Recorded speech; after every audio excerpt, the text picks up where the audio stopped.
dini ayinlər var, hansı ki biz onlara bayram deyirik. O bayramlar özü də ibadətlər qəbilindən sayılır. Və ibadətlərin də əsli haramdır. Yəni, insan heç cür ibadət eləyə bilməz.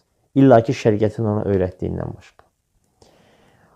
O dini ayinlər də, həmin o bayramlar da ibadətdir. Bayram nə deməkdir? Bayram ərəb dilində eid deməkdir. Eid. Eid sözünün kim deyir tərcüməsi nədir? Dönmək, geri qayıtmaq və təkrarlanmaq. Bayram təkrarlanan deməkdir. Bir şey ki, təkrarlanırsa ya həftədə bir dəfə, ya ayda bir dəfə, ya ildə təkrarlanırsa artıq o bayram sayılır. Şəriət də bunun adını eid qoyub. Və ad gün özü təkrarlanır, təkrarlanmır. Ona görə bayram qəbilindən sayılır. Xristiyanların yeni il və yaxud da İsa Aleyhisselamın mövludu kimi keçirdikləri təkrarlanır, təkrarlanmır. Təkrarlanır demək bayramdır. Aydındır. Və bu bayramlar nə ki təkrarlanır, ildə bir dəfə, ayda bir dəfə, həftədə bir dəfə qeyd olunursa, bunlar hamısı ibadətdir. İbadətdə də mütləq dəlil olmalıdır. Dəlil yoxsa ibadət keçirmək olmaz. Yox, əgər o ibadət ümumiyyətlə kafirlərin ibadətidirsə, onu gətirib İslama salmaq bu özü müsibətdir. Yox, əgər o ibadət özü küfr üzərindədirsə, məsələn, xristiyanların, məcuslərin, Novruzu, xristiyanların yeni il kimi, yox da İsa mövludu kimi, o zaten bu küfr üzərində bina olmuş bir bayramdır.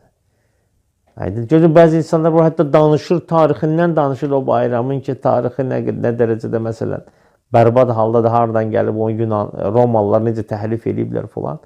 Ondan sonra yenə də axırda deyək ki, bu nə halal demək olmaz, nə haram demək olmaz, kim istəyir gedib eləyir, eləsin. Burada bir problem yoxdur. Bu özü zəlalətin ta kəndisidir. Ona görə, əziz qardaşlar, yəni insan baxanda öz ağlı ilə yanaşmasın. Əgər sən şəriət barədə hökm verirsənsə, mütləq şəriət yönündən buna yanaşmalısan. Daha ağılla, məntiqlə və yaxud da adətlə deyildir. İndi biz deyəndə ki, xristiyanların bayramını keçirtmək olmaz, sən də bizə deməlisən ki, sən də onların maşınını sürmə, yox da telefonunu işlətmə. Bu heç bir şəriət qaydalarına, dəlillərinə sığmayan bir şeydir. Maşın əşyadır, dünyavi işdir, onun da əsli halaldır.